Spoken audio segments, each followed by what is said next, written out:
आज सूर्यास्त न्यूज तरफ ओडिया साहित्य उपरे किछि आलोचना करने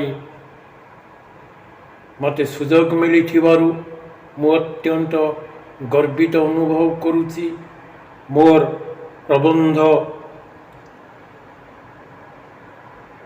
अनुचिंता लंबोदर बेहेरा। बंधुगण, मनीषर भाव को एक रूपरेखाटी देवाई पृथिवी सृष्टि ठारू एपर्यंत जेते किछि कला साहित्य इतिहास पुराण महाभारत सृष्टि हुई उठी सेठी मध्यरु बेस दुई गोटी दिग बेस परिस्फुटित हुई उठी।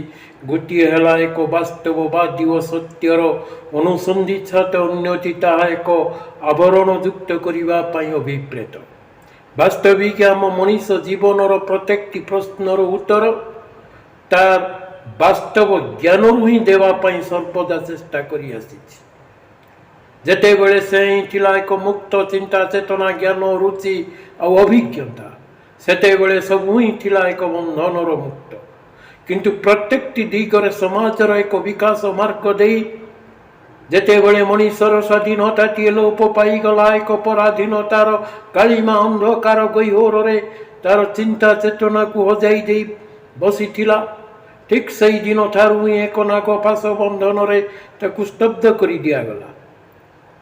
आईपाई जे केते जे रक्त क्षयन घटी केते स्रष्टा को निर्यातना सहिबा को न पड़ी।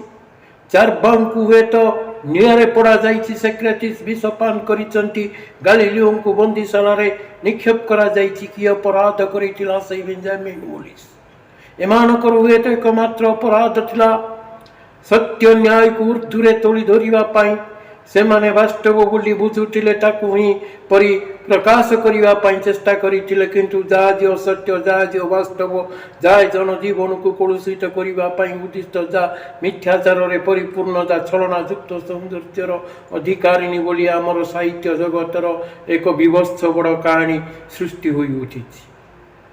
साहित्य मनीष हित दृष्टि सृष्टि हेबा दरकार मात्र स्रष्टार अंतर तथा कथित एक निस्वार्थ विव्यक्ति नाम एक श्रेणी आउ शासनर सुरक्षा कवचटी हेबा उचित नुहे।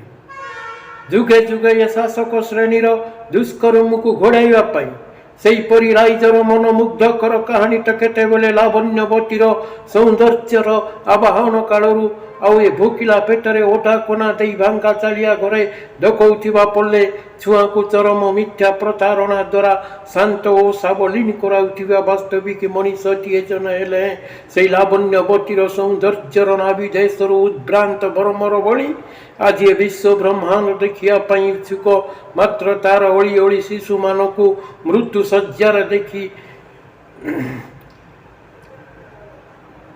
मृत्यु सज्जार देखी क्षुदार ब्रह्मांड आज चित्कार करी उठुची।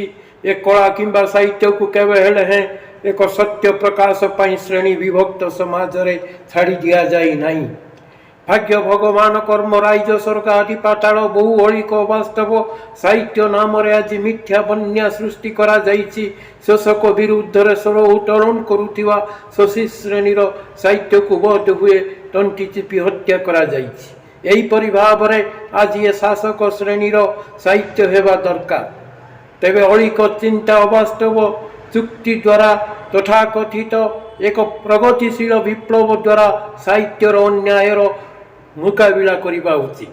तार अभाव बोध को जाड़ी दे पारिले एक जुगांतकारी पदक्षेप हेब मनीषर जन्म ठारू मृत्यु पर्यंत असंख्य घटना बोली आज चतुर्दिगरे गुंठी हो रही जाइछि। से रूपेली परदार नग्न सिनेमा भी लावण्यवती नुहे सौंदर्यर प्लावन नुहे ए सब कई आमर साधारण मनीष समाज भीतर को आसी नाई। आम गाँव कथा चाषी प्राणर व्यथा शिशुर सौंदर्यर युवक आवेग श्रमिकर संसार ए सब तो स्रष्टा पाई उच्च। स्रष्टा एतिकिरे सीमाबद्ध हेले चलिबो नाई। कौन तार दरकार केमितिटा पाई परिबो बाधाटा केउंटी सृष्टिटा केउंटी ए सब विषय दिक निर्देश रहिबा उचित। एति कही मोर वक्तव्य को मुझे शेष करुच्ची। जय माँ जननी, वंदे उत्कल जननी।